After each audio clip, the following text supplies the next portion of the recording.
All right, welcome to the green curry, shrimp and broccoli cooking demo. I'm super stoked to show you guys how to cook this dish.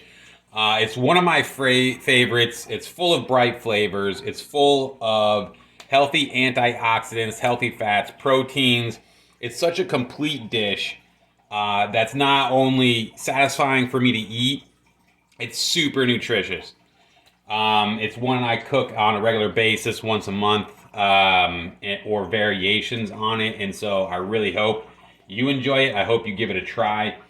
And and I want to mention some things along the way to make it very versatile and change it up if you need to.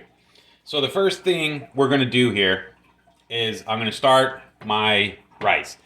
Now, I already put the rice and water in here, and as a reminder for the meal planner, I'm going to cook double the amount of rice. So I have 2 cups of rice and 4 cups of water here with a dash of salt.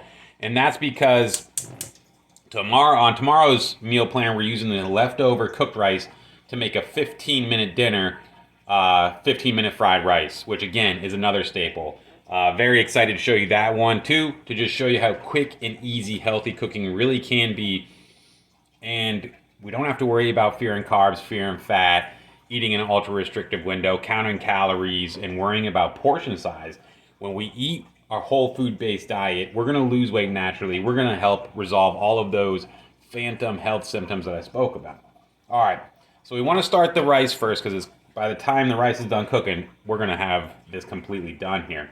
And then I wanted to show you the 3 different curries that I have, and I almost always just keep one of these in the cabinet or multiples of them.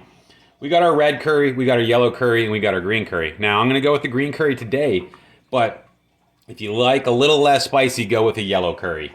A red curry also has some spice to it, typically. But what all these curries have as a base, almost always, is lemongrass, garlic, ginger, and onions. And then it's pureed into this paste. And all of those have great antiviral and antioxidant properties. They're great for the microbiome, and they are just cancer and disease fighting ingredients. So highly, highly recommend you check one of them out at least, and I hope you enjoy this. So we're going to use green curry. However, a couple people in my house don't like spicy, so I'm actually going to break the recipe in half, and I'm going to do half of it with yellow curry, half of it with green curry. I'm only going to show you the green curry portion. So keep that in mind as I'm going ahead. I'm going to use half of the portion for the green curry. So the recipe calls for 6 cups of broccoli and 1.5 pounds of shrimp. I'm going to use half of the broccoli, half of the shrimp. All right. And I do want to show you too. So I got broccoli. I got 2 heads of broccoli. It cost me less than $3, these 2 heads of broccoli. All right. But I want to show you how you can buy the pre-cut broccoli, and you could even use frozen broccoli if you'd like. Frozen broccoli, very convenient, but you don't get these nice florets. They chop up a lot of the stem and throw it in there. And I just want to show you how easy this is to break it down. You can see how there's all broken in the stems. I'm just going to go through with my knife and kind of whack it down into the different florets here. And it's just, I thought this would be a useful thing to show you guys how easy it is to break down the broccoli. And don't fear getting that. All right. So just like that, we broke that broccoli down in 2 seconds, all right? Then you got this stem left over. You could throw this away, certainly. You could shred this up, mix it into a salad with like a cheese grater. You could save them, chop them up, and make cream of broccoli soup with it. So as we broke these up, some of the florets broke into these smaller pieces, and some of the florets broke into a bigger piece. What we really want when we're cooking is uniform pieces so that they cook at an even pace. So at this point, I literally just take it and I break it up, okay? When I got a couple of extra pieces, sometimes you'll get a bigger one that's like this with the big old stem. I might just make a little slice on the stem and break it apart. All right, simple as that, guys, simple as that. All right. Now, the other thing I want to show you here is my shrimp. Now I have 2 pounds of shrimp here because, again, I have kids at home. They're not, my youngest one will not go for the curry, no matter if it's yellow or green. So I'm going to take that extra half pound of shrimp and I'm just going to cook it off normally. You could throw it in the oven very easily with a little olive oil, salt, and pepper, a couple pieces of broccoli, and then that'll be her dinner with some rice. Give her a little dipping sauce to dip the shrimp in, and she'll be okay with that. So that's one tip that I give people. I know a lot of the clients I work with, they're busy family people. They have kids, they have jobs. So a lot of what I gear is how to make things quick, easy, and convenient. One of the hardest things for them is how to cook for the kids while I'm also cooking some of this food that the kids might not be into. My oldest will eat the green curry stir fry tonight.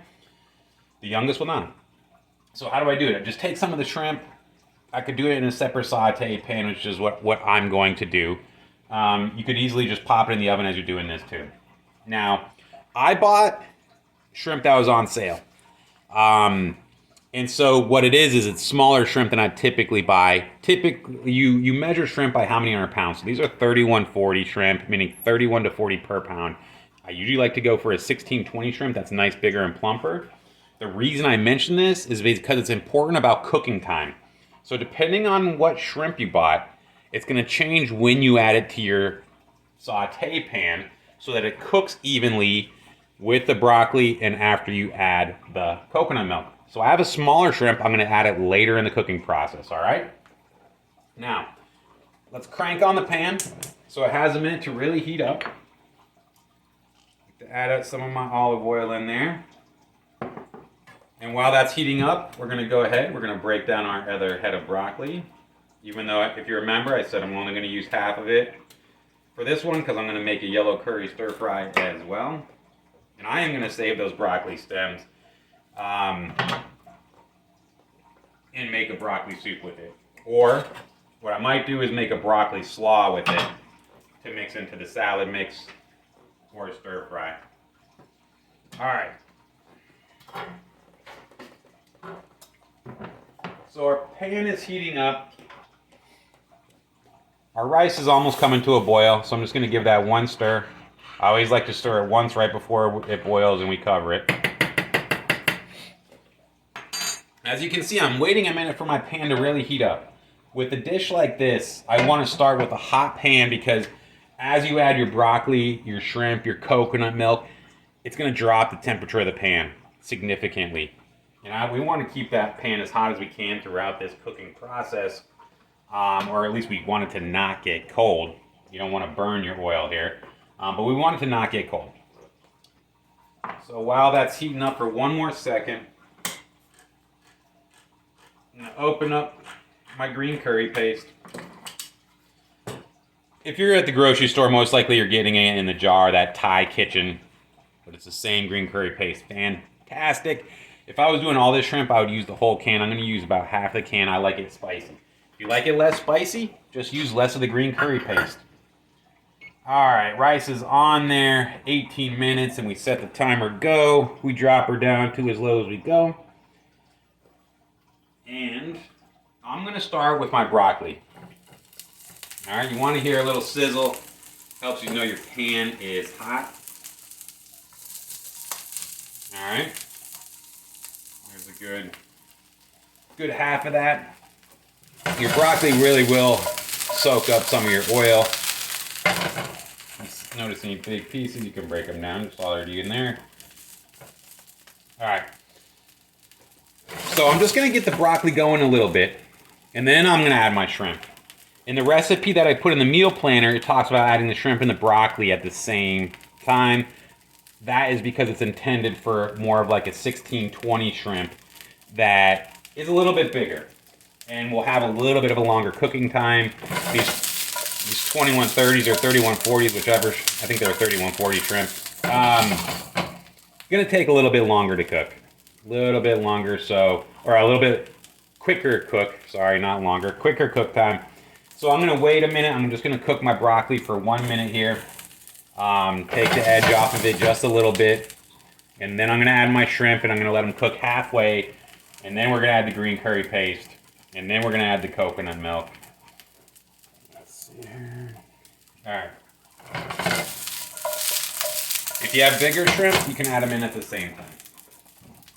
All right, so like I said, we're going to add about half of the shrimp here.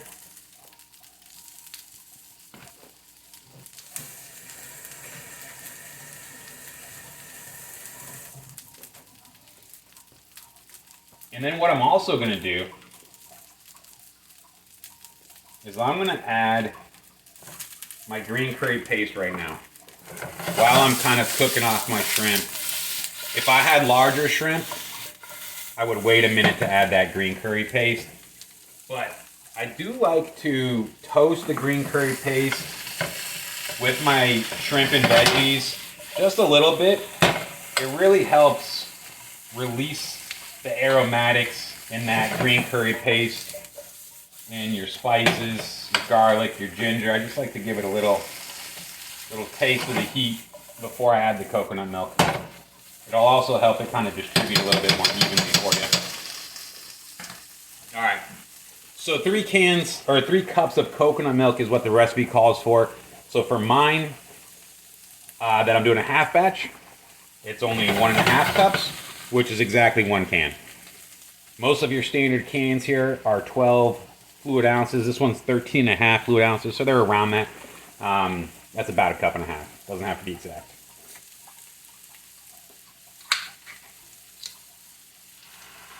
Now that my shrimp is just showing a little bit of color, we're gonna add that in there. And depending on how soupy you want it, now I like a lot of liquid, that my rice is really gonna soak it all up here. You could just add a little water. You know, I do recommend buying full fat coconut milk. But one way we could, reduce calories in this one if we wanted to is instead of using 100% coconut milk, we could use half coconut milk, half veggie stock or water. All right, just a little bit of salt really helps bring out the flavors of that curry. And then we're just gonna let this come up to a boil. Simmer for a couple minutes. Be careful if you're tossing around with the liquid there. And let it reduce for just a minute until our shrimp and broccoli is feeling nice and tender. I still like a little bite, little crunch in my broccoli. And it'll be done. So I'm just going to throw her on pause here. Let this come up to a rolling kind of boil. And then I'll return with you. All right, guys. So we're just literally 2 or 3 minutes later. You can see it's really coming up to a boil there. The coconut milk is just going to thicken up a little bit as some of that water evaporates from the cooking. I don't like to cover it because I want that water to evaporate out. Our shrimp is 95% done there, and I just want to show you 2 other things. Typically, I'll throw carrots and peppers and mushrooms up in here.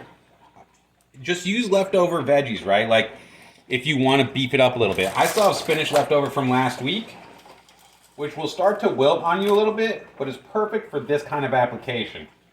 If you got some leftover spinach that you're like, it's starting to show a little wiltiness to it. Not sure if I want to use that in my salad. Use it in your stir fries, use it in your veggies.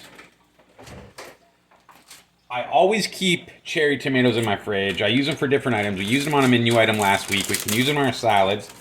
I use them in my vegetable mixtures. I like just a little bit of these tomatoes at the very end. Add a juicy bite. Kind of almost a little sweetness to it, all right? We're just gonna give it a little toss.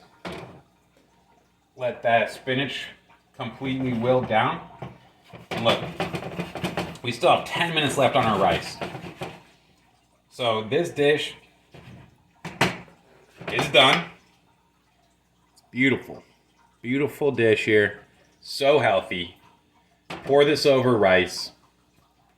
Fantastically full of flavor, a nice heat, a nice disease-fighting dish, and it's quick and easy. It's quicker than cooking the rice. So you set the rice, and it's done. This is it. It's as simple as that. If you want to garnish it with some cilantro, would be great. Scallions are great. Toasted peanuts also go well in here. Basil can go well on here. A little chiffonade of basil. So that's it. Enjoy this one. Quick and easy. As soon as the rice is done, I'm going to let it sit for 2 minutes, fluff it up, and it's going to go with my green curry stir fry. I can't wait to do it. And honestly, I'm going to whip up my yellow curry stir fry right after this, after I stop the video, and it'll be done before this rice is done too. So, Quick and easy. Enjoy it. Don't skip it. Post a picture of your guys' dish, and happy eating.